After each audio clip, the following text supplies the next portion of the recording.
তো এখানে 10 রয়েছে, তুমি এখানে কি করতে পারবে, তুমি এখানে করতে পারবে হচ্ছে একটাই জিনিস, সেটা হচ্ছে 2 × 5 করতে পারবে, তার পাওয়ারে এই উপরে 3 আছে।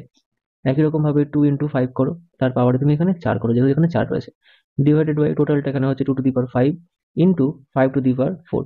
এবার ব্র্যাকেটটা তোলার পালা। ব্র্যাকেটটা তুললে কত হবে, এখানে 2 to the power 3 into 5 to the power 3 into 2 to the power 4 into 5 to the power 4।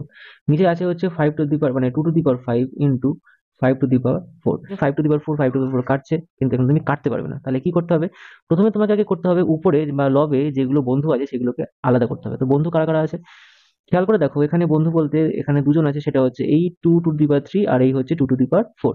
এটাকে তাহলে একই রকম করতে হবে, তাহলে 2 টু দি পাওয়ার 3 যেহেতু বেস একই আছে, পাওয়ারে পাওয়ারে যোগ হবে 3 + 4। আর এই হচ্ছে 5 টু দি পাওয়ার 3 আর এই হচ্ছে 5 টু দি পাওয়ার 4, এটাকে পাশাপাশি রাখলে কি হবে, 5 টু দি পাওয়ার 3 + 4। নিচে যেটা আছে সেটাই থাকবে 2 to the power 5 into 5 to the power 4। ঠিক আছে, নেক্সট যেটা আসবে সেটা হচ্ছে 2 to the power 7 into 5 to the power 7। So 2 to the power 5 লিখবে, এখানে এখানে 5 টু দি পাওয়ার 4 লিখবে।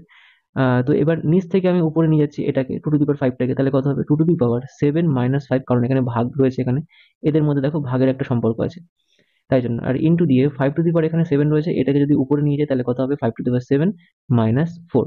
তাহলে কত হলো 2 টু দি পাওয়ার 2 হলো ইন্টু 5 টু দি পাওয়ার 3 হলো। দেন 2 টু দি পাওয়ার 4 মানে 2 টু দি পাওয়ার 2 মানে হচ্ছে এখানে 4, আর 5 টু দি পাওয়ার 3 মানে হচ্ছে 125। তাহলে এটা গুণ করলে কত হবে, 4 × 8 = 48, 49 × 50, তার মানে এখানে হচ্ছে 500 হচ্ছে উত্তর। ঠিক আছে।